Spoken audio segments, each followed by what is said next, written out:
François Bon, atelier d'écriture, un cycle qui s'intitule Recherche sur la nouvelle, qu'on a conçu, c'est venu en cours de route, sous forme de boucle, c'est-à-dire on a travaillé sur l'instance du livre à l'intérieur même de ce qu'on écrit. Ça vaut aussi pour Sans valeur de Gaël Obiegli, qui va nous servir d'appui aujourd'hui. On avait fait 4 marches d'approche, ranger ses livres, les livres perdus, les lieux où on achète les livres, la matérialité du livre, comment il est composé. Tiens, j'ouvre Gilles Clément, traité de l'art involontaire, et puis là, il y a des choses imprimé sans fond, perdu parfois dans les... Et de ces 4 marches d'approche, eh bien, glisser dans une écriture avec livre, sans autre détermination, c'est ça qu'on a appelé nouvelle. On a refait le même processus, à la répétition, avec un autre archétype principal, celui du personnage. 3 marches d'approche sur la question du personnage. Et puis, eh bien, on a créé chacun une sorte de terrain qui s'est révélé par nos propres écritures. 3 fois de suite, ce terrain, il est instable, il est mouvant. Eh bien, ça y est, on part. Je m'étais appuyé sur ce récit qui s'appelle Édouard Martel de l'ami Pierre Michon. Et on part, sans autre filet. Sans autre filet, mais parce qu'on a créé ce socle, ce point de départ, d'où on écrit. Et pour une 3e boucle, je l'ai intitulée Vers une écho poétique. Évidemment, ça peut se fonder, c'est-à-dire la suite des livres qui constituent une bibliothèque basée sur qu'est-ce que la réflexion éco-poétique d'écologie, c'est pas exactement ça. C'est en quoi l'appréhension du monde depuis nos responsabilités accrues dans le contexte de l'Anthropocène ouvre à des formes de livres différents. Traité de l'art involontaire de Gilles Clément, pour moi, en serait un mode exemplaire. Mais comme toutes ces catégories, on pourrait le renverser. Dire, si on le constitue comme champ particulier, j'écris avec écologie, bon, tu te dis, c'est pas ça, c'est, je pense à toute la tradition du nature writing aux USA, Rick Bass et d'autres, en tout cas depuis Faure, se dire, si notre conception du monde n'est plus basée sur un inconscient de domination, le monde au service de l'homme, où l'homme, en tant qu'il pense et que la littérature se constitue comme auto-réflexion de ce qu'on produit de langage, c'est centré sur l'homme et ça l'érige comme finalité aussi, en tout cas ce rapport au monde, nous, on s'en écarte. On travaille en nous-mêmes à s'écarter d'un schéma qui... Pourquoi c'est difficile ? Bien, tout simplement parce que ça a été un schéma dominant à l'intérieur même de la littérature, ça le reste même encore, presque comme forme dominante. Et c'est ça que que je mets dans ce titre, Vers une écho poétique. Il ne s'agit pas d'aller fabriquer un genre nouveau et particulier. Tiens, je salue, regardez Camille de Toledo, avec en ce moment ce statut international des rivières, avec ici dans le coin ce qu'ils ont fait avec Mathieu Dupérex d'un Parlement de Loire, reconnaître à un fleuve une entité juridique et faire en sorte que cette entité puisse se défendre ou s'énoncer elle-même, par le biais évidemment de qui s'en saisit. C'est pas simple. Et on est là, je voudrais qu'on s'approprie là ce terrain encore neuf pour ce qui est de nos pratiques d'écriture. En quoi s'installer sur ce terrain déplace là ce rapport au monde et le déplaçant induit des formes d'écriture qui sont autres. J'en sais rien, mais en tout cas, c'est ce qu'on essaye. Alors pour cette 2e... Alors la première marche d'approche, je m'étais servi de Annie Dillard, un livre qui s'appelle Apprendre à parler à une pierre, dans lequel il y a un personnage, effectivement, qui consacre toute son activité à apprendre à parler à une pierre qu'il a chez lui, là, dans une île, mais en partant de la prégnance, là, de en quoi ce rapport à la nature passe par l'auditif, ou en quoi le travail sur le silence déplace par l'écoute notre rapport au monde. Il y a un chapitre très beau là, le chant, C-H-A-M-P, Field of Silence. Et c'était ça, ma première marche d'approche. Traité de l'art involontaire de Gilles Clément, un petit extrait là dans les ressources du site. Évidemment, vous pouvez, ça vous plongera. C'est un travail où il y a des photographies couleurs, où il y a des dessins de terrain, carnet de terrain de l'auteur, et puis des photographies aussi noir et blanc, et c'est organisé en une suite de rubriques. La table des matières est en tête du livre, envol, vrac, tout ça au pluriel, île, construction, érosion, installation, trace, apparition. C'est-à-dire que c'est le terrain, c'est la rencontre dans les voyages qui organise le contenu des chapitres. Chaque chapitre à l'intérieur s'organise sur précisément cette suite pragmatique de lieux. Installation, inventaire aux Colombières, Menton. Les poubelles de Muizenberg, le Cap, Afrique du Sud. Éolienne de Joshua, Californie. La grille de Vilpena, Adélaïde, Australie. Le jardin des œufs, Bali, Indonésie. La dame rouillée, Perth, Australie. L'Oryx, Namibie, Thrace, les Cordalieuses, Creuse, France, le totem de Sandy Bay, le Cap, Afrique du Sud, un pare-feu au Maïdo, La Réunion, une pierre dans le désert, Mahamid, Maroc. C'est un livre pour lequel j'ai une vénération énorme, et aussi bien pour la personne, l'auteur Gilles Clément, que pour ce livre. Il y en a d'autres, mais ce livre parmi ceux de Gilles. Les poubelles de Muizenberg, le Cap, Afrique du Sud. Jamais on n'aurait contemplé les poubelles bleues de Muizenberg si une mouette n'avait attiré l'attention sur le paysage désert de la station balnéaire. Perchée sur un candélabre de la plage, elle venait de pousser un cri, une déchirure aiguë, très au-dessus de ce qui semble nécessaire pour signaler sa présence aux âmes abandonnées de False Bay. Les poubelles sont apparues ainsi, par alerte, régulièrement dispersées dans le vide sur une colline herbue et battue par le vent, un lieu où il semblait que jamais personne ne viendrait jeter un papier, même une obole. Air récuré, herbe rase égalisée, bordure nette et bâtiments repeints, station imberbe, seulement souillée d'innombrables poubelles venues là en acné. Point à la ligne. Quel rapport avec Gaël Obiegli ? Gaël Obiegli, je la lis depuis longtemps, avec respect, mais c'est un ton de voix si singulier, j'allais dire, qui se désarmait. C'est pas non, c'est faux. Elle construit le fait de venir devant le monde désarmé. Et l'écriture de ce processus de comment on va à la rencontre du monde désarmé, c'est dans tous ces livres, et première fois que j'en parle, que je l'utilise, oui, parce que je suis un petit peu déboussolé dans ce qu'elle déboussolé, je le suis aussi par ce Sans valeur qui est dans une collection chez Bayard. Je pense que ça doit être une collection avec d'autres opus, mais c'est le premier que je trouve. Il n'y a même pas repris, là, comme c'est la tradition, du même auteur, Disparaître par exemple. Enfin, en tout cas, les autres livres de Gaël Obiegli. Sans valeur, de quoi il s'agit. Elle fait son jogging.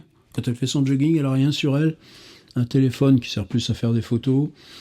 Une clé qu'on met sur un lacet autour du cou pour pas la perdre, peut-être sa carte bleue dans une poche, elle nous le dit, et puis la discipline de courir dans Paris, elle nous donne aussi les rues, une demi-heure, et puis là, passant rue de Charonne, par terre, un tas d'ordures, petit tas d'ordures. C'est une espèce de pyramide. On verra plus tard que ça tient dans un carton, ça tient dans un cajot à légumes, mais c'est rempli là de... Il y a un livre, il y a un ticket de PMU, du petit bazar, ticket de métro, enfin, ce genre de choses. C'est pas un ensemble de détritus organiques, c'est du fatras. Et ce fatras ouvert, au retour de son jogging une demi-heure plus tard, elle s'arrête, il y a un arrêt de bus à côté, donc il y a des gens à proximité, c'est pas facile, c'est devant un bâtiment administratif. Elle s'accroupit et elle s'interroge sur le fait que, par exemple, elle aurait pu prendre juste, là, ce ticket de PMU, et ça suffit. Non, il y a un marchand de fruits à côté, elle demande gentiment un cajot, on le lui donne, elle met tout dans le cajot et elle rapporte ça chez elle. Voilà, c'est l'argument. À partir de ça, elle va suivre la suite des figures qui concernent la question de l'archive, du jeté, du perdu. De quoi on se débarrasse ?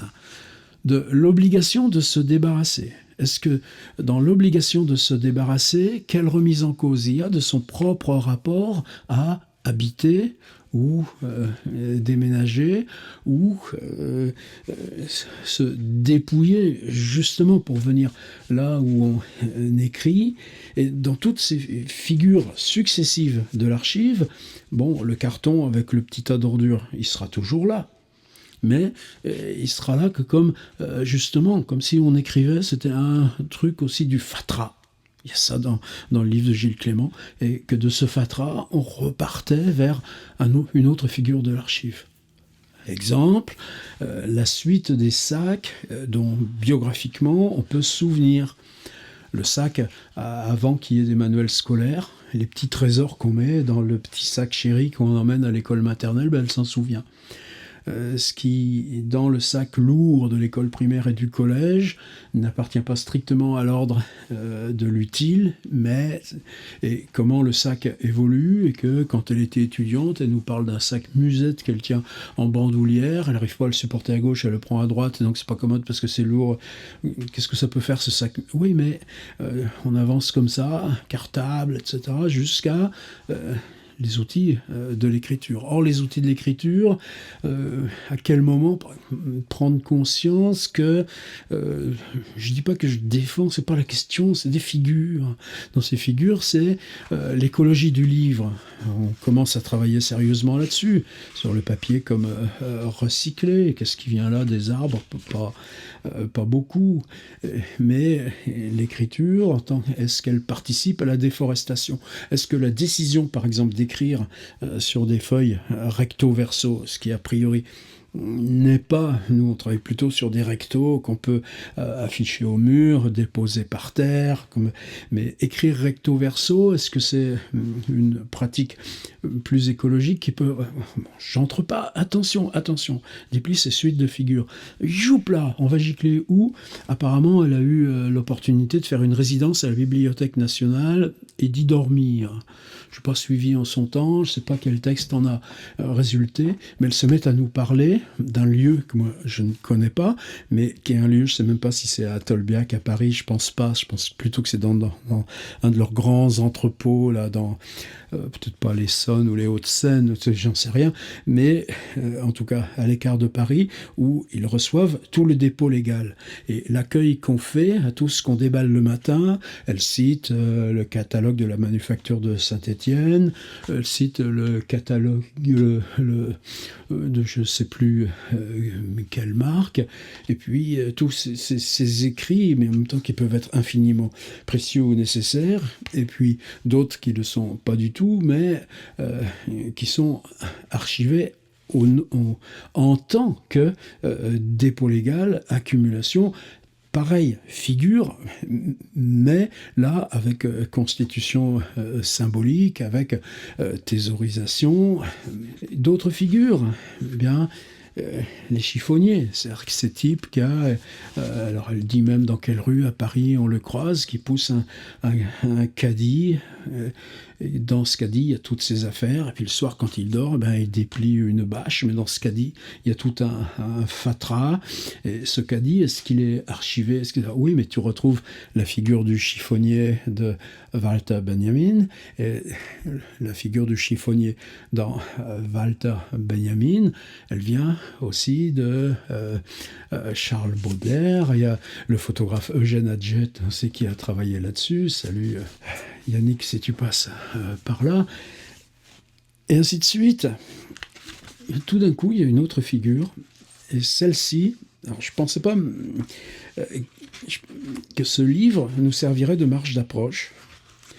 Il y a une simplicité chez Obiegli qui est, j'allais dire tout à l'heure, quelque chose de désarmé. J'ouvre au hasard, mais personne n'a eu envie d'acheter mon crouton de pain. Il était pourtant exceptionnel. Présenté dans une boîte en plexiglas à ses dimensions, il avait de l'allure. J'ai finalement décidé de l'offrir à un couple qui m'avait invité à pendre la crémaillère. Je suppose qu'une fois leur carton vidé, ils ont cherché une place pour cette chose unique. Peut-être lui ont-ils trouvé un usage. C'est une forme, j'allais dire, provocativement simple.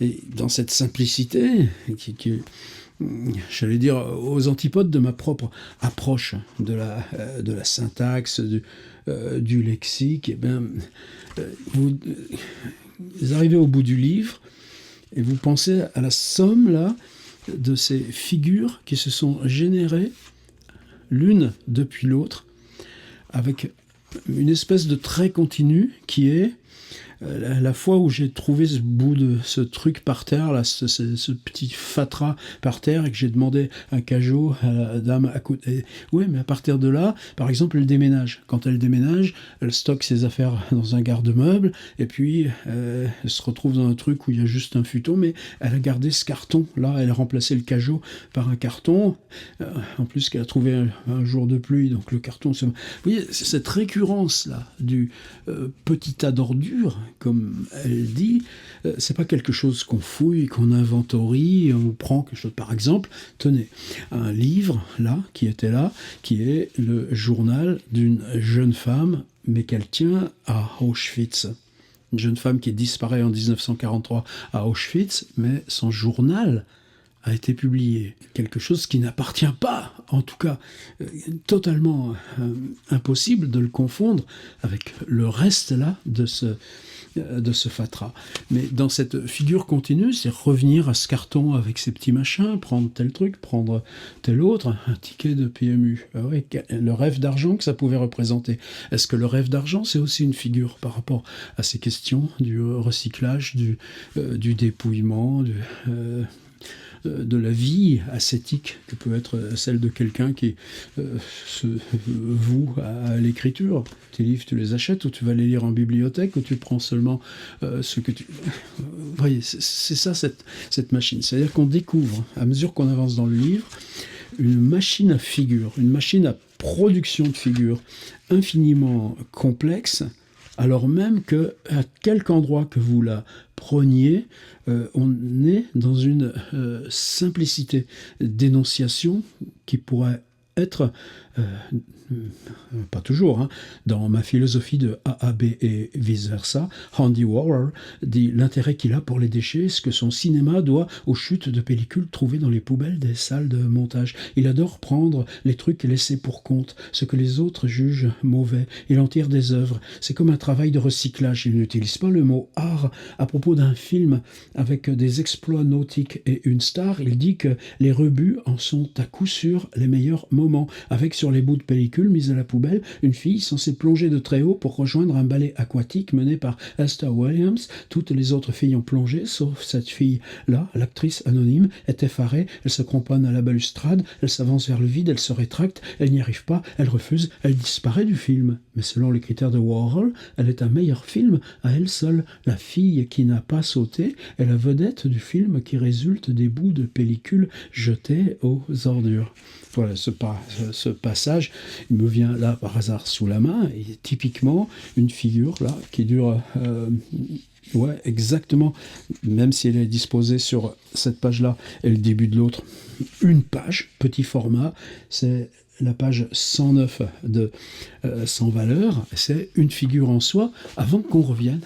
Alors j'ai choisi un autre passage il est plus long. En amont, on a la figure récurrente, le petit tas d'ordures. Le transfert du petit tas d'ordures a été l'occasion d'un inventaire, la question de l'archive, de l'inventaire. Ces saloperies sont devenues des documents, des actes, placés dans un placard où je conserve des affaires précieuses. Le petit tas d'ordures a changé de statut social. Il se tient à présent sur l'étagère supérieure. Le chat n'y a plus accès. Le récépissé du CMU ne se trouve pas dans la boîte à archives, mais dans mon agenda, etc., etc. Et juste ensuite, nouveau petit break, figure, à quelques pâtés de maisons des immeubles les plus luxueux de Manhattan, l'air est fétide.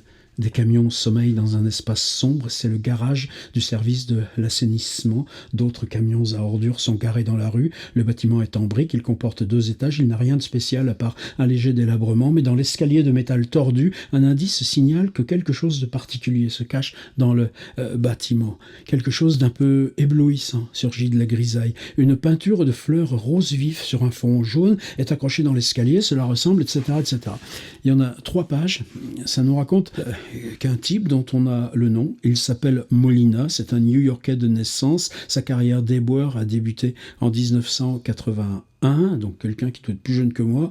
Quelques années plus tard, il a commencé à collectionner des photos et des bibelots glanés sur sa tournée. C'est-à-dire un éboueur dans la ville de New York commence à récupérer, à mesure que ça tombe dans le camion, une photo, un bout de tableau, un bibelot, truc bizarre, mais qu'est-ce qui fait que ce soit ça qu'on recueille? Ça a de la valeur? Non, puisqu'on va juste le stocker là dans une pièce inhabitée au-dessus du garage où reviennent ensuite les camions pour être traités. Dans un vide sanitaire, il a aménagé un faux bureau équipé d'un ordinateur et d'une lampe d'architecte. On peut le regarder, mais on ne peut pas y accéder. Aussi inutilisable que cet espace, le faux bureau ne semble pas pour autant superflu. Tu as ce recoin où on ne peut pas y aller. Toi, tu as récupéré un vieil ordinateur pété qui récupérait la poubelle, et puis il y avait une vieille chaise, et puis il y avait le truc. Mais tu refabriques un bureau. Mais un bureau, c'est une installation, c'est une toile de Hopper. Ma collection, ce sont des choses déchues de leur utilité. Et lui, là, il a mélangé le beige, l'ivoire, le blanc, des couleurs claires et neutres pour faire ressortir les images qu'il fixe au mur. Il reparle de Baudelaire. La collection est estimée à plus de 1000 pièces. Et à un moment donné, il y a une bribe là d'inventaire, un portrait de Winston Churchill furieux, une copie au pastel de La femme au chapeau de Henri Matisse, des photographies du pont de Brooklyn, des paysages à l'aquarelle, un camion joué, 2 guitares électriques, l'une sans micro, l'autre sans corde, un diplôme de maîtrise en administration des affaires délivré par Harvard, accroché près d'une fenêtre. Il provient également d'un bac de déchets. Lisez les 3 pages. Évidemment, toujours j'insiste, ne commencez pas à écrire sur une idée vague. Commencez à écrire en regardant là de près comment ça marche, comment ça fonctionne là, l'écriture de Gaël Obiegli. Chargez l'extrait et alors nous, pour en faire quoi? Moi, qu'est-ce qui résonne quand je lis ça? Peut résonner le palais du facteur Cheval, pourquoi pas? Résonne mon cousin Brock, enfin un cousin qui n'était déjà plus germain de ma grand-mère, mais elle l'appelait mon cousin Brock, donc moi aussi je l'appelais le cousin Brock, et réciproquement, qui vivait dans une grange à Danvix, dans le Marais Poitevin, en face du cimetière. Le matin, il y allait avec un seau, prenait l'eau du cimetière, revenait. Dans cette grange, il y a une espèce de pyramide qui était faite de tout ce qui concernait les choses imprimées qu'il pouvait collecter avec son vélo. À l'époque, c'était des charges à ciel ouvert dans toutes les communes environnantes. Des piles de magazines, des piles de journaux, Ouest France ou Ouest Éclair à l'époque. Et il y avait une rubrique très très particulière, c'est à chaque fois qu'il voyait une boîte de médicaments, il prenait la petite notice. Et il s'était fabriqué un savoir de guérisseur, de guérison, lié à la collection de toutes ces petites notices de boîtes de médicaments dont il faisait l'inventaire et la collection. Au milieu de ça, tu avais des poules qui lui donnaient des œufs. Voilà, ça c'était le cousin Brock. Évidemment, il a disparu, la grange aussi a disparu. Une fois, quand c'était après mon livre Autobiographie des objets, je me souviens que pour une émission, je me souviens plus, on avait fait, c'était sur Arte, ils avaient voulu qu'on fasse l'interview dans un lieu un petit peu significatif. J'avais découvert le bureau des objets perdus, le service des objets perdus à Paris, 15e arrondissement. Ça, je revois encore, par contre, l'itinéraire pour y aller. Et là, tout était classé. Chaque matin, on leur amène du métro environ 8 sacs poubelles qui sont les portefeuilles, les machins comme ça, tout ce qui était trouvé dans le métro. Mais il y a une jambe artificielle. Mais il y a des ordinateurs, personne n'a l'idée de les réclamer, alors que simplement il faut... Et ainsi de suite, et ainsi de suite. Alors évidemment, là aussi, il y a cette notion de trésor. Il y a le trésor du service des objets perdus, les objets non réclamés. Il y a ça aussi même Amazon, il y a des boîtes maintenant qui sont spécialisées. Vous payez au kilo, j'achète pour 3 kilos de carton non réclamé. Il y a des boîtes qui maintenant... Puis évidemment, vous avez la chance peut être un signe de trouver quelque chose de valeur, mais la plupart du temps, c'est pas du tout quelque chose de valeur. Mais cette fonction, quel rôle elle a, les livres de désherbage de bibliothèque. Et moi, dans ma bibliothèque, j'ai de plus en plus de livres qui viennent de désherbage de bibliothèque. Mon exemplaire de Gilles Clément, Les Jardins planétaires, vous voyez qu'il est plastifié, édition Jean-Michel Place. Et puis là, il y a un code-barre de bibliothèque qui a été soigneusement biffé avant revente. Il y a le tampon déclassé. Et puis, il y a un tampon bleu. Communauté d'agglomération Marne et Gondoire, domaine de Rantilly 77. C'est comme ça que j'ai pu me le procurer, alors que sinon on peut plus se le procurer. Mais je connais des étudiants, qui maintenant sont plus étudiants, mais je connais aussi des étudiants, qui maintenant sont devenus doctorants, puis maintenant chercheurs, etc., qui travaillent sur ces circulations, de comment, par exemple, nos déchets électroniques sont convoyés en Inde, et là, sont dans des décharges immondes et énormes, provoquant des cancers, et tout ça, sont traités par des femmes et des enfants qui trient, démolissent au marteau, récupèrent selon le métaux, selon les... Et c'est aussi une fonction sociale qu'on doit examiner. En archéologie, d'ailleurs, là encore, elle nous informe à un moment donné qu'elle a fait des études d'archéologie. Mais dans les études d'archéologie, on va étudier même les latrines ou les composts de telle ville au Moyen-Âge. Et on va découvrir, on va apprendre. Et c'est récent qu'on s'intéresse à ça, aux perdus, aux jetés.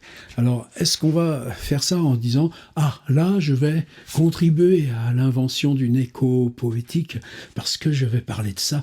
Donc non, il faut être plus modeste. On va travailler sur le perdu, on va travailler sur le jeté, essayer de penser surtout à ça. Elle, il y a le petit tas d'ordures, mais c'est pas à partir du petit tas d'ordures qu'on va travailler. Elle, c'est les figures qu'elle insère là. La figure, ce qu'il y avait dans mes sacs tout au long de ma vie qui n'était pas utile, mais c'est ça dont je me souviens plutôt que des manuels scolaires. Ou bien, quand j'étais à la BNF pour cette résidence, on m'a fait visiter le dépôt légal ou bien Andy Warhol qui récupérait les chutes dans les trucs de montage, et puis c'est avec ça qu'il travaillait des films. Qui valait mieux que les films pour lesquels ces bribes avaient été... Ou ce type qui, à New York, en plein garage du camion à ordures, a constitué une sorte de musée de ce qu'il a trouvé là, en ramassant les poubelles, et qui n'aurait pas dû être jeté. Et à vous, là, de trouver une de ces figures, celle qui vous importe. Et on ne s'inquiète pas de la phrase. On reste au plus simple. Cette figure, c'est un récit complet. Il y aura autant de récits qu'on ait à faire cet atelier. Sans valeur, ça, on peut le prendre comme quelque chose qui va nous relier tous ensemble. Par contre, il y aura autant de figures que vous êtes d'autrices et d'auteurs. Et qu'est-ce que fait Gaëlle Obiegli à partir de ce petit tas de machins qu'elle met dans un cajot qu'elle ramène chez elle?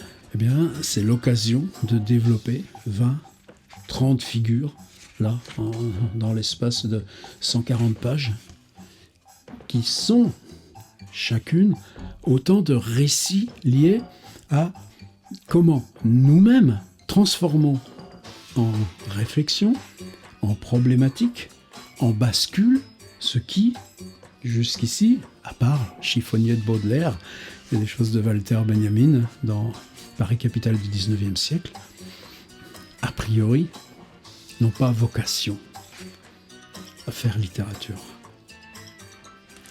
Et là, on aura gagné, et en plus, vous aurez découvert sacré auteur.